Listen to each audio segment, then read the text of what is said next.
Hello all. एक बार आप सभी का वेलकम है मेरे इस यूट्यूब चैनल में जिसका नाम है क्वांट एक्सीलेंसी और मैं हूं चंदन कर्ण।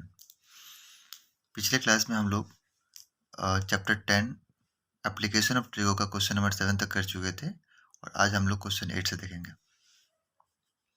ठीक है, अगर आप लोगों को कहीं से भी ये वीडियो हेल्पफुल लगे तो इसे शेयर ज़रूर कीजिए, इसे लाइक कीजिए और मेरे चैनल को सब्सक्राइब भी कीजिए। ठीक है, तो आगे बढ़ते हैं हम। क्वेश्चन नंबर 8 बोला गया है statue 1.6 meter tall stand on the top of a pedestal from a point on the ground. The angle of elevation of the top of the statue is 60 degree. From the same point, the angle of elevation of the top of pedestal is 45 degree. Find the height of pedestal. ठीक है, तो क्या बोला गया? Statue 1.6 metre toll है जो कि pedestal के ऊपर रखा हुआ है। पेडेस्टल मीन्स क्या? कोई भी ऐसा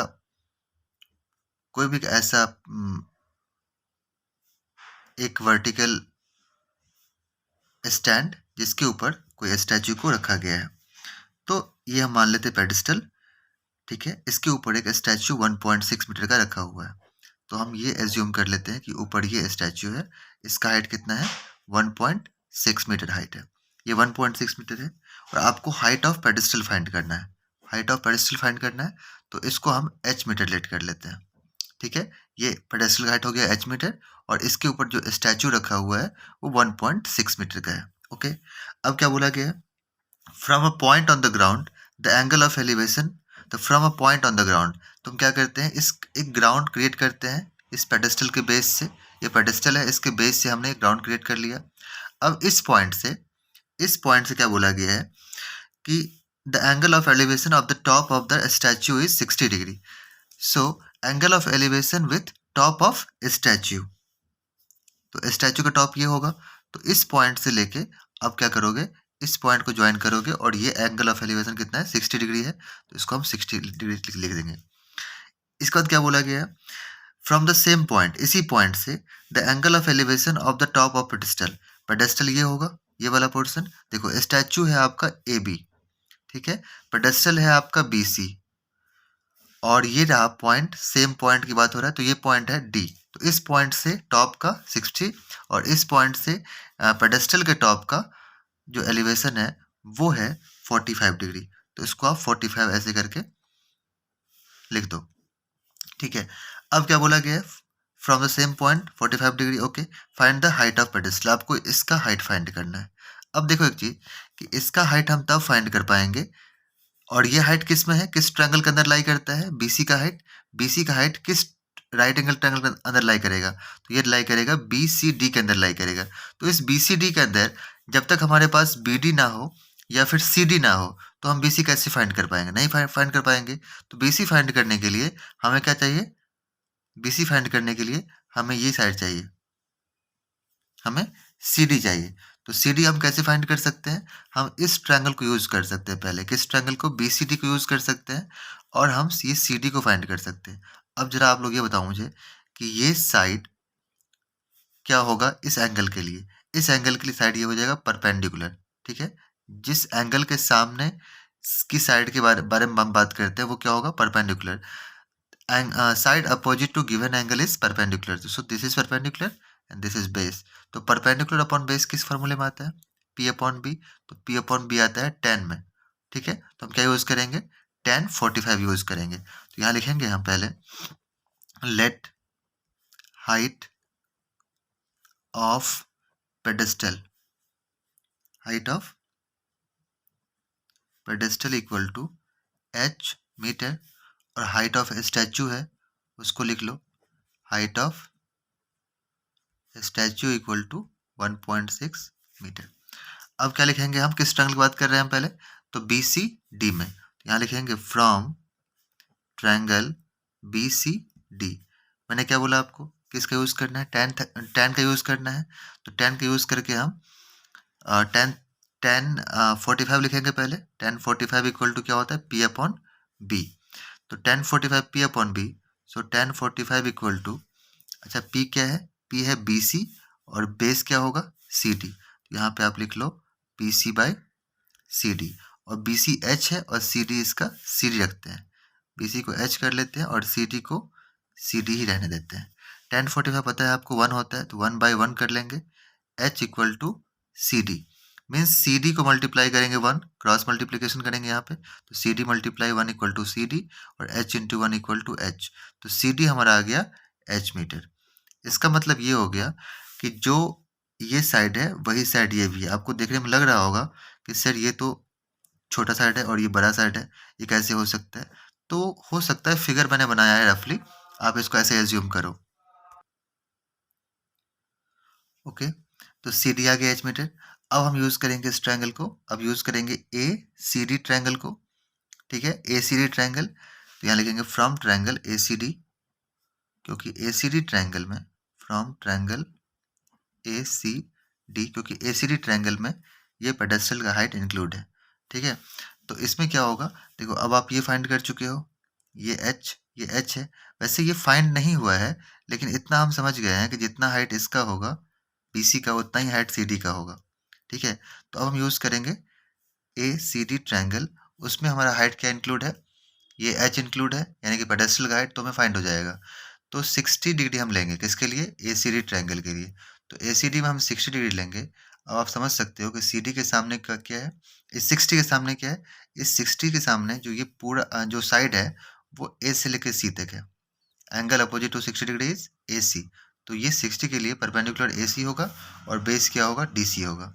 ठीक है, तो ट्रायंगल ए सी डी में हम लिखेंगे tan 60 degree equal to P upon B, और tan 60 P upon B, P क्या है ए सी और बी क्या है डी सी, यहाँ लिखेंगे ए सी अपॉन डी सी।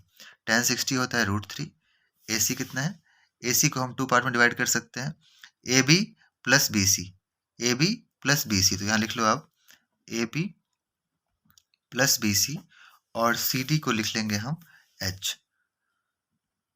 अभी डी सी कर लेते हैं, बाद में एच लिख लेंगे। √3 इक्वल टू ए बी कितना है 1.6, आप ए बी देखो 1.6 है और बी सी क्या है एच है इसका, तो 1.6 plus H equal to upon D C which is also H.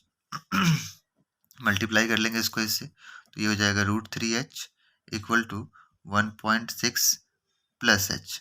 ठीक है, तो √3h, और इस h को शिफ्ट कर लेंगे लेफ्ट साइड, ये माइनस में है तो कन्वर्ट हो जाएगा प्लस, प्लस में है कन्वर्ट हो जाएगा माइनस में, इक्वल टू 1.6। तो क्या आ गया था हमारा, √3h minus H equal to 1.6, H common ले सकते हैं, तो ये हो जाएगा √3 और ये h बाहर आ गया तो यहाँ हो जाएगा 1 equal to 1.6, h equal to 1.6 upon, multiply में कन्वर्ट होगा डिवाइड में, √3 माइनस 1। यहाँ से हम रेशनलाइज कर सकते हैं। रेशनलाइज करने का मतलब ये होगा कि यहाँ पे अगर √3 माइनस 1 है तो इसको आप क्या करो, ऊपर में √3 प्लस 1 लिखो और यहाँ पे √3 प्लस 1 लिखो, तो h इक्वल टू, अब ये 1.6 को मल्टीप्लाई करेंगे ऊपर के टर्म से, तो 1.6 इंटू √3 प्लस 1, और आपको पता है कि ये a माइनस बी और a प्लस बी के फॉर्म में आ गया, √3 माइनस 1 √3 प्लस 1, तो a minus B into A plus B क्या होता है, A square minus B square होता है, तो इसको हम यूज़ करके सिंप्लीफाई करेंगे, तो √3 का स्क्वायर लिखेंगे यहाँ पे और यहाँ लिखेंगे 1 का स्क्वायर। ठीक है, तो H square equal to 1.6 into √3 plus 1, √3 का स्क्वायर 3 होता है, 1 का स्क्वायर 1 होता है, तो 1.6 इंटू √3 प्लस 1 अपॉन 2, और 2 से इसे कैंसिल कर देंगे, 0.8 टाइम्स कैंसिल होगा, तो 0.8 इंटू √3 प्लस 1, ये h का लेंथ आ गया। इसका मतलब है कि जो हाइट ऑफ पेडेस्टल फाइंड करना था, हाइट ऑफ पेडेस्टल फाइंड करना था, वो 0.8 इंटू √3 प्लस 1 मेरा आंसर आ गया। एक बार फिर से एक्सप्लेन कर देता हूँ। ऐसा हम फिगर ड्रॉ करेंगे, एक पेडेस्टल है जिसके ऊपर एक स्टैचू रखा हुआ है 1.6 का, पेडेस्टल का हाइट हमने h एज्यूम कर लिया, और एक पॉइंट से पेडेस्टल के स्टैचू का, एक पॉइंट से स्टैचू के टॉप का जो एलिवेशन था वो 60 था और पेडेस्टल के टॉप का एलिवेशन 45 था, तो हमने इस तरीके से फिगर क्रिएट किया है। मैंने पहले डी सी फाइंड किया था, किस ट्रायंगल को लेके, बी सी डी ट्रायंगल को लिया था मैंने, तो from triangle B C D 1045 use करेंगे, पी अपॉन बी होता है, तो बी सी अपॉन DC लिखेंगे, BC H था, DC हमने फाइंड कर लिया क्रॉस मल्टीप्लाई करके। फिर हमने यूज़ किया किस ट्रायंगल को, ACD यूज़ किया हमने। तो ACD में tan 60 लिया है हमने, तो क्या होगा P अपॉन B। तो P क्या है इसका AC और B क्या है DC। तो AC अपॉन DC, AC को 2 पार्ट में डिवाइड किया, AB प्लस BC, और 1.6 AB है और BC H था, 1.6 plus H by H multiply किया, √3 into H √3H, 1.6 plus H, shift किया H को लेफ्ट साइड में, तो √3H माइनस H हो गया। इसके बाद हमने H कॉमन ले लिया, तो √3 माइनस 1, और फिर शिफ्ट करके क्रॉस मल्टीप्लाई कर दिया, रेशनलाइज कर दिया, तो आंसर हमारा आ गया H इक्वल टू 0.8 √3 प्लस 1। ठीक है, इसके बाद हम बात करते हैं क्वेश्चन नंबर 9 का। क्वेश्चन नंबर 9 है, the angle of elevation of the top of building from the foot of tower is 30 degree and angle of elevation of the top of tower from the foot of building is 60 degree. If the tower is 50 meter high, find the height of building. Okay, tower 50 metre high है, तो आपको building का height find करना है। ठीक है, अब देखो, एक हम बिल्डिंग यहाँ बनाते हैं। सपोज करो कि ये बिल्डिंग है और बिल्डिंग से थोड़ा ऊपर हम टावर एज्यूम कर लेते हैं। ये एक टावर है। बिल्डिंग और टावर दोनों का बेस क्या होगा, सेम होगा। तो हम क्या करेंगे, एक ऐसा बेस क्रिएट करेंगे, ये बेस हो गया। इसको हम AB से एज्यूम कर लेते हैं बिल्डिंग को, और इसको CD से एज्यूम कर लेते हैं। अब क्या बोला कि angle of elevation of the top of building from the foot of tower. Foot of tower ये हो गया। अगर मैं इसको टावर एज्यूम किया है मैंने और इसको बिल्डिंग एज्यूम किया है मैंने, तो फुट ऑफ टावर ये हो गया। इससे टॉप ऑफ बिल्डिंग का एलिवेशन कितना है, 30 डिग्री है। ये 30 डिग्री है। और फिर कह रहा है top of tower from the foot of building is 60 degree.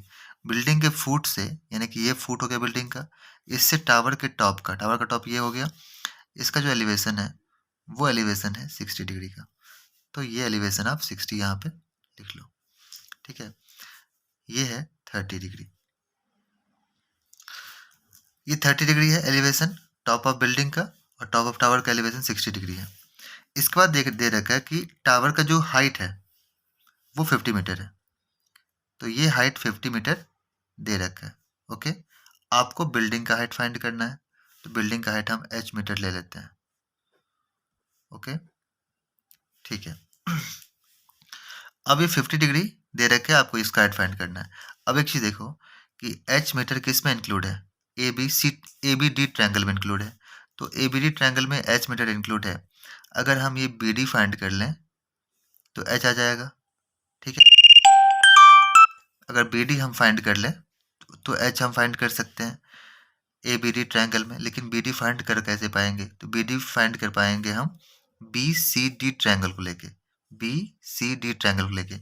और BCD ट्रायंगल में ये क्या है, परपेंडिकुलर 50 60 के लिए, 60 के सामने ये साइड है, तो ये परपेंडिकुलर, और ये क्या होगा, बेस होगा। तो हम लेंगे BCD ट्रायंगल में P अपॉन B किस में होता है, tan में होता है, पता है आप लोगों को। तो tan 60 लेके हम ये BD फाइंड कर सकते हैं। तो कुछ स्टेटमेंट लिख लेते हैं। यहाँ लिख लेते हैं, let height of building equal to H metre, height of tower equal to 50 metre. ये गिवन है, यहाँ पे गिवन वर्ड लिख लो। अब लिखेंगे from triangle BCD, from triangle BCD लिखेंगे tan 60 equal to P upon B। tan 60 equal to P upon B, P क्या होगा CD और B क्या होगा BD। तो perpendicular is CD, base is BD। tan 60 को लिख सकते हैं हम √3/, ओनली √3, सॉरी √3। CD का लेंथ 50 मीटर है और BD का लेंथ हमें फाइंड करना है, तो यहाँ पे BD लिख लेंगे। क्रॉस मल्टीप्लाई करेंगे इसको, क्रॉस मल्टीप्लाई करेंगे इसको, तो क्या हो जाएगा, ये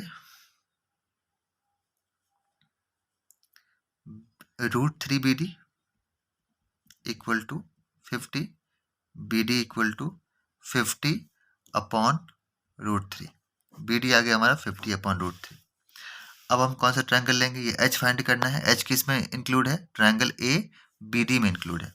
तो आपको लिखना पड़ेगा यहाँ पे फ्रॉम ट्रायंगल ABD।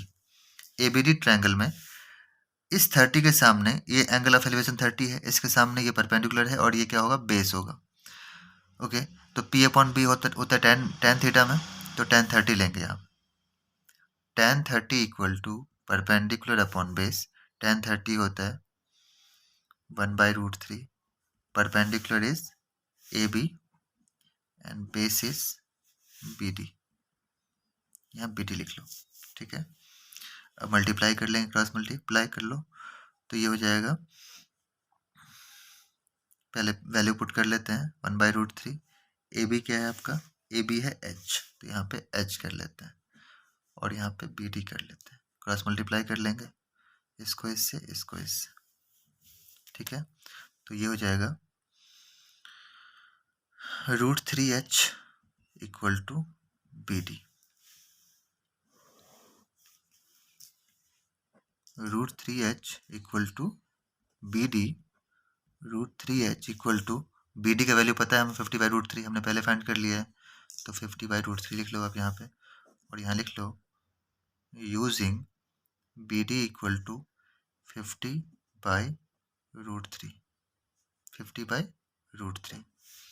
अब क्या कर लेंगे, क्रॉस मल्टीप्लाई कर लेंगे, इसको इससे मल्टीप्लाई कर लो, तो √3H इंटू √3 और इसको इससे मल्टीप्लाई कर लेंगे 50, √3 into √3 3H equal to 50, H equal to 50/3, जिसको अगर हम मिक्स फ्रैक्शन में चेंज करेंगे तो 3 16 जब 48 होता है 2/3 मीटर। तो so height of building equal to 16 whole 2/3 metre. ये आपका आंसर आ गया, ठीक है। तो इस तरह से हम क्वेश्चन 9 को भी कर लिए। आई होप कि आप लोगों को समझ में आ रहा होगा। अब हम क्वेश्चन 10 की बात करते हैं।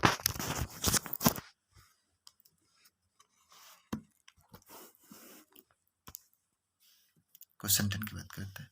क्वेश्चन 10 में है,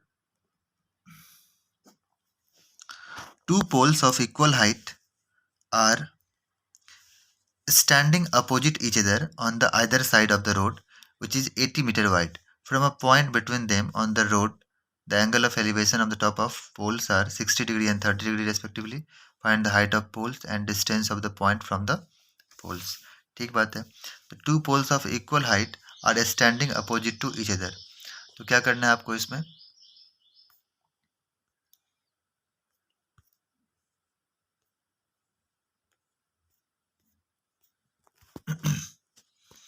ठीक है। Two poles of equal height, एक रोड है जो कि 80 मीटर वाइड रोड है। तो हम एक लाइन ड्रॉ करते हैं, इस लाइन को हमने रोड एज्यूम कर लिया, ये रोड है, ठीक है। ये 80 मीटर वाइड है, ओके। अब two poles equal height are standing opposite to each other on the either side of road. Either side of road का मतलब हो गया कि रोड के एक पॉइंट पे एक पोल स्टैंड कर रहा है और रोड के दूसरे पॉइंट पे दूसरे छोर पे दूसरा पोल स्टैंड कर रहा है। तो हम ये एज्यूम करते हैं कि इस साइड जो है ये पोल स्टैंड है और उसी हाइट का, सेम हाइट का दूसरी तरफ पोल एक स्टैंड कर रहा है। ये दो पोल है, ठीक है। और ये 80 मीटर का इसका विड्थ है पोल का, सॉरी रोड का, okay. From a point between them on the road, एक पॉइंट हम ले लेते हैं रोड से, ठीक है। एक पॉइंट ले लेते हैं रोड पे। अब कह रहा है कि angle of elevation of the top of poles are 60 and 30 respectively. 60 और 30 एंगल ऑफ एलिवेशन है। तो इस पॉइंट से इस पोल का एलिवेशन और इस पोल का एलिवेशन 60 और 30 दे रखा है, ठीक है। तो distance between the height of pole निकालना है, तो हाइट ऑफ पोल को हम h मीटर एज्यूम कर लेते हैं। अगर ये h मीटर है तो ऑब्वियसली बात है कि ये भी क्या हो जाएगा, h मीटर होगा, क्योंकि सेम हाइट का है। और फिर कह रहा है distance of the point from the two pole, हमें ये डिस्टेंस निकालना है और ये डिस्टेंस निकालना है, ठीक है। तो इस डिस्टेंस को लेट कर लेते हैं अगर x मीटर यहाँ से यहाँ तक, तो यहाँ से लेके यहाँ तक हो जाएगा 80 माइनस x मीटर, माइनस कर देंगे। Okay, A B C D E। अब सोचने वाली बात यह है, 60 और 30 जो एंगल ऑफ एलिवेशन है उसको हम 60 को यहाँ पुट करें या यहाँ पुट करें, 30 को यहाँ पुट करें या यहाँ पुट करें। तो मैं आपको एक तरीका बताता हूँ, ध्यान रखना। किसी भी पोल के सामने या किसी भी बिल्डिंग के अगर पास जाएंगे तो एंगल ऑफ एलिवेशन बढ़ता है, और बिल्डिंग से दूर जाएंगे तो एंगल ऑफ एलिवेशन डिक्रीज होता है, घटता है। तो हम बिल्डिंग के पास इस पॉइंट से देखें तो ये पॉइंट बिल्डिंग के पास है, ठीक है। तो इसका एंगल ऑफ एलिवेशन क्या होगा, बिल्डिंग को देखने के लिए ऊपर ज़्यादा बड़ा होगा। और इस पॉइंट से इस बिल्डिंग के एलिवेशन को देखेंगे, टॉप को देखेंगे, तो वो ये पॉइंट जो है इस बिल्डिंग से थोड़ा सा, ये बिल्डिंग है ना, नहीं सॉरी पोल है, इस पोल से ये पॉइंट क्या है, दूर है, तो इसका एलिवेशन क्या होगा, कम होगा। तो ये 60 डिग्री हो जाएगा, ये 30 डिग्री। ध्यान रखना, पोल के जितने पास जाएंगे एलिवेशन बढ़ता है, पोल से दूर जाएंगे तो एलिवेशन कम होता है। ओके, अब ये सब चीज़ हम लिख लेते हैं। यहाँ लिख लेंगे, let distance of the point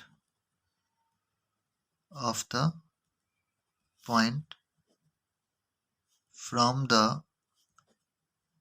poles equal to x comma 80 minus x metre. यहाँ पे भी x मीटर कर लो। ओके, इसके बाद लिखा हुआ है width of road equal to 80 metre, उसको लिख लेते हैं। और एक और चीज लेट कर लो, let height of pole equal to h metre from triangle. पहले इस ट्रायंगल को ले लेते हैं, इस ट्रायंगल को ले लेंगे, और ये पता है हमें h मीटर, ये दे रखा है h मीटर, हम ये फाइंड कर सकते हैं, BC फाइंड कर सकते हैं, ठीक है। तो ट्रायंगल ABC लेंगे पहले, फ्रॉम ट्रायंगल ABC, और ABC में हम क्या यूज करेंगे, P और B किस में होता है, tan थीटा में, तो tan 60 यूज करेंगे।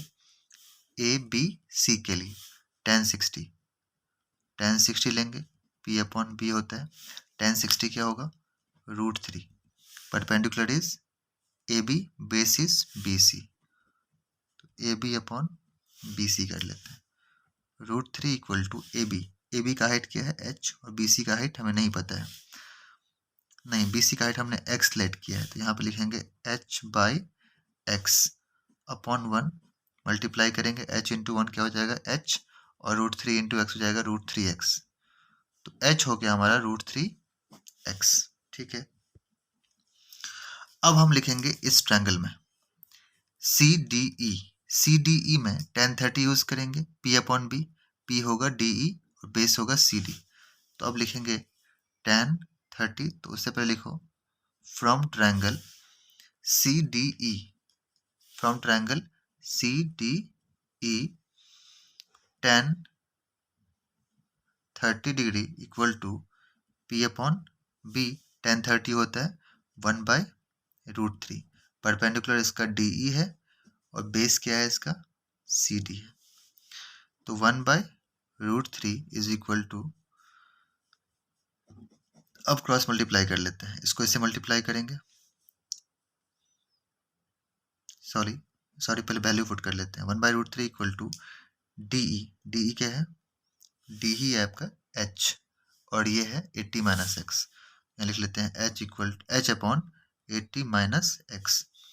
अब इसको इससे मल्टीप्लाई कर लेंगे, ठीक है, तो ये हो जाएगा √3 h equal to 80 minus x, h equal to 80 minus x upon √3। अब एक चीज देखो कि इस ट्रायंगल के लिए भी मैंने हाइट फाइंड कर लिया जो कि √3h है, और इस ट्रायंगल का हाइट फाइंड कर लिया जो कि 80 माइनस एक्स बाई √3 है, बट दोनों हाइट तो सेम दे रखा है ना, गिवन है। लिखेंगे height of poles are equal to each other, so equating both height, equating both heights. First height क्या है √3x और सेकेंड हाइट क्या है 80 minus x upon √3 upon 1। Cross multiply कर लेंगे इसको इससे, √3 इंटू √3 क्या हो जाएगा 3x, और इसको इससे मल्टीप्लाई करेंगे तो ये हो जाएगा 80 माइनस एक्स। इसको इस तरफ शिफ्ट कर लो तो ये हो जाएगा 3x, माइनस एक्स कन्वर्ट होगा प्लस एक्स में, और यहाँ पे 80 कर लेंगे। 3x प्लस एक्स क्या हो जाएगा 4x equal to 80, x equal to 80/4 20। तो x 20 आ गया, यानी कि जो distance from point, distance of the point from the pole था वो एक x लिया था मैंने, और एक क्या लिया था मैंने 80 माइनस एक्स, वो आ चुका है। तो उसको पहले लिख लेते हैं यहाँ पे, distance distance of the point, distance of the point from the pole, from the pole. एक आपका x था जो कि 20 मीटर आंसर आ गया, और दूसरा है 80 माइनस एक्स जो कि 80 माइनस 20, जिसको हम 60 मीटर लिखेंगे, ये आ गया। तो एक आंसर ये है, एक आंसर आपका ये है। इसके बाद हाइट ऑफ पोल निकालना है, हाइट ऑफ पोल। तो हाइट ऑफ पोल √3x है और ये भी है, तो आप इसमें पुट कर लो, ये आसान है ज़्यादा। तो हाइट ऑफ पोल हमने √3x में पुट कर दिया, तो √3 इंटू एक्स कितना है 20, इसको 20 √3 लिख लेंगे।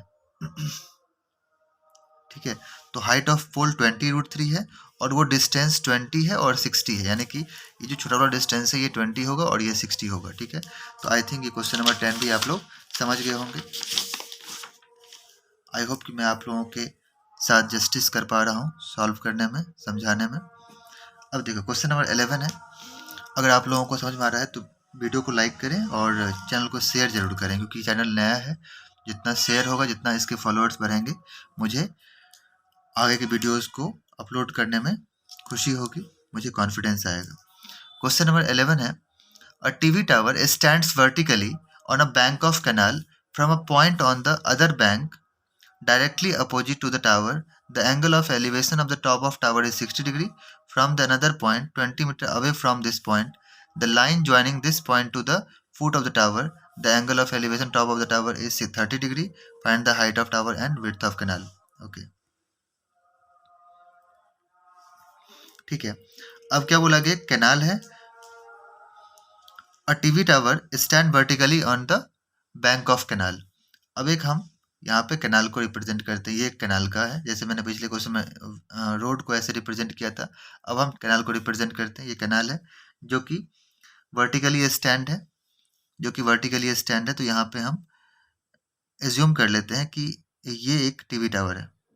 ठीक है, ये एक टीवी टावर है। From a point on the other bank directly opposite to the angle of elevation of the top of tower is 60 degree. Other bank, canal, canal ये है, यहाँ से लेके यहाँ तक कैनाल है। तो अदर बैंक पे, कैनाल का एक बैंक तो ये हो गया किनारा, और एक किनारा ये हो गया। तो दूसरे किनारे से जो टॉप का एलिवेशन है, मतलब कैनाल मतलब क्या होता है, नहर। नहर के एक छोर पे तो ये टावर है, और एक छोर पे जो पॉइंट है, उस पॉइंट से इस टावर का एलिवेशन है 60 degree.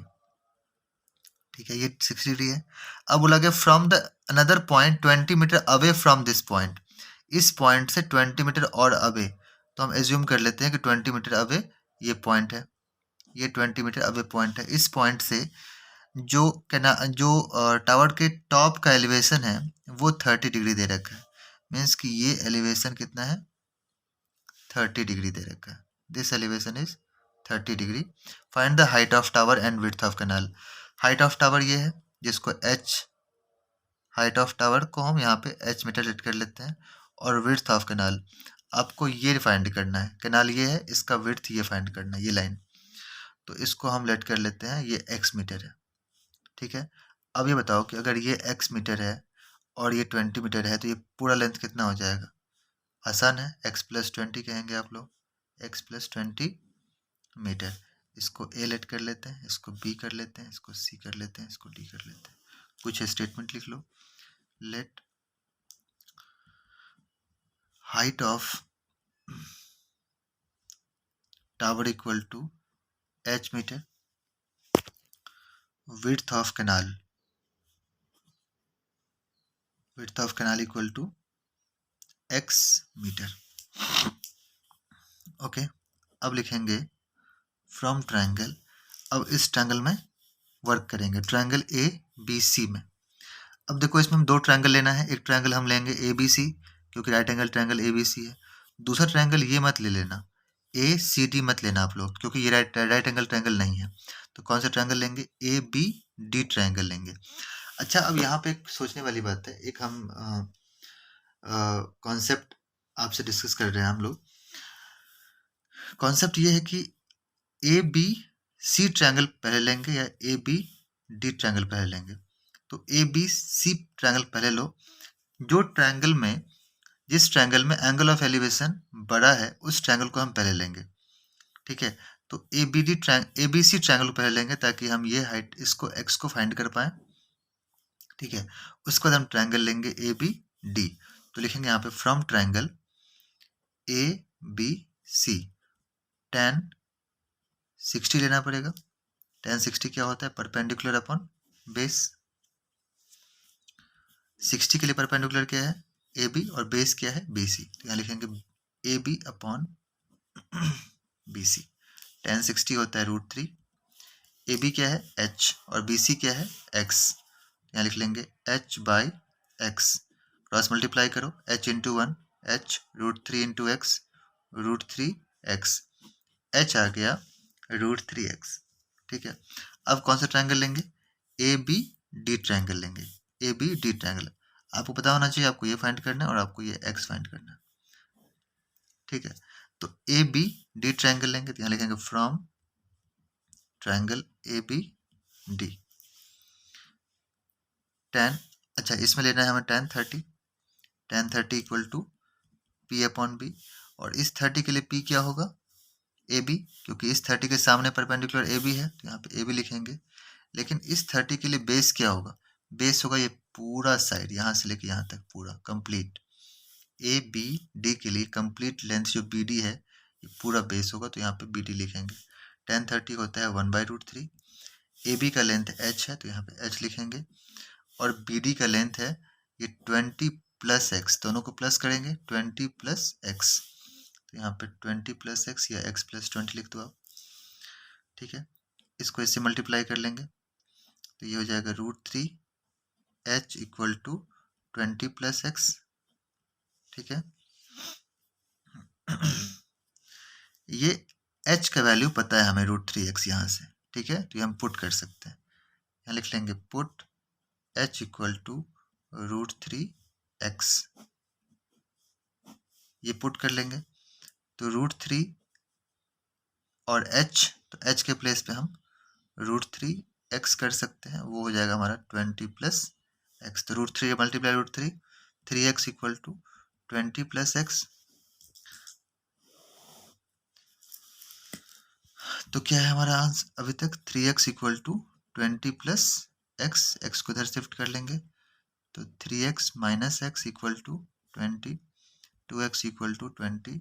x equal to 20 divide by 2 cancel कर लेंगे. x इक्वल टू 10 मीटर आ गया. ठीक है, तो जो विड्थ ऑफ कैनाल था वो आ गया आपका 10 मीटर. ठीक है, और टावर का हाइट हम निकालेंगे. तो width of canal equal to x which is 10 metre और हाइट ऑफ टावर को हमने √3x फाइंड किया था. तो ये हो जाएगा √3x metre which is √3 into 10 √3 metre answer. तो एक आंसर ये है 10 मीटर, एक आंसर है 10 √3. आई होप कि आप समझ गए होंगे इस क्वेश्चन को. Okay, thank you. तो मिलते हैं नेक्स्ट वीडियो में जिसमें हम लोग करेंगे क्वेश्चन नंबर 12 से लेके 16 तक. Bye and take care.